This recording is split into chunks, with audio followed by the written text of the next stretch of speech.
নমস্কাৰ বন্ধুসকল, আপোনালোক সকলোকে স্বাগতম জনাইছোঁ স্পষ্ট আছামৰ এটা নতুন ভিডিঅ'লৈ। এই ভিডিঅ'ত আমি আলোচনা কৰিম দুলীপ ট্ৰফিৰ টীমসমূহৰ বিষয়ে।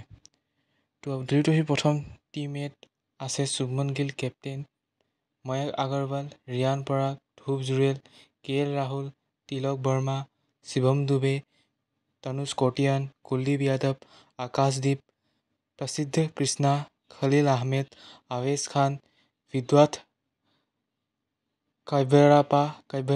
কভিৰাপ্পা, কুমাৰ পুছাৰগা, সুশান্ত ৰাৱত। টীম এইটো যথেষ্ট শক্তিশালী দেখা গৈছে, কাৰণ ইয়াত বহুকেইজন ভাল প্লেয়াৰে আছে। টীম বি চাওঁ আহক। টীম বি কেপ্টেইন অভিমন্যু ঈশ্বৰন, যশস্বী জয়ছোৱাল, সৰফৰাজ খান, ঋষভ পন্ত, মুশ্বিৰ খান, নীতিশ কুমাৰ ৰেড্ডী, ৱাশ্বিংটন সুন্দৰ, ৰবীন্দ্ৰ জাদেজা, মহম্মদ সিৰাজ, যশ দয়াল, মুকেশ কুমাৰ, ৰাহুল চাহাৰ, সাই কিশোৰ, মোহিত আৱাস্থি, এন জগদীশন। এইটো হৈছে টীম বি। টীম বিটো যথেষ্ট শক্তিশালী দেখা গৈছে। টীম এ আৰু টীম বিটো শক্তিশালীয়ে, কাৰণ ইয়াত বহুকেইজন ভাল ইণ্ডিয়া টীমৰ প্লেয়াৰ আছে। গতিকে টীম চিটো চাওঁ আহক।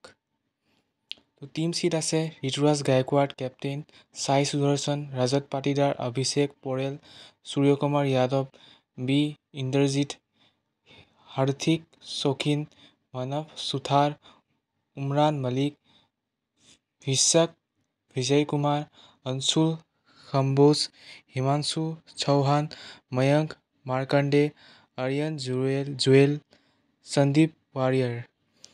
টীম চিটো অলপ কমজোৰি দেখা গৈছে বাকী টীমবোৰৰ তুলনাত। চি টীমটো ঠিকে আছে, কিন্তু টীম এ টি বি কম্পেৰিজনত অলপ দুৰ্বল দেখা গৈছে, কাৰণ ইয়াত 2-3জনহে ভাল খেলুৱৈ আছে, মানে টীম ইণ্ডিয়াত খেলা খেলুৱৈ আছে। বাকী কেইজনটো অলপ নতুন খেলুৱৈ। গতিকে দেখা যাওক। এবাৰ টীম ডিটো চাওঁ আহক।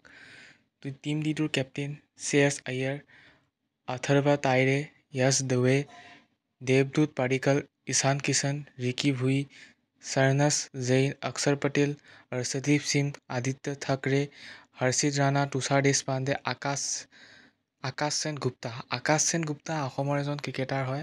এবাৰ দুলীপ ট্ৰফিত অসমৰ দুজন ক্ৰিকেটাৰ খেলিব, ৰিয়ান পৰাগ আৰু আকাশ সেন গুপ্তা।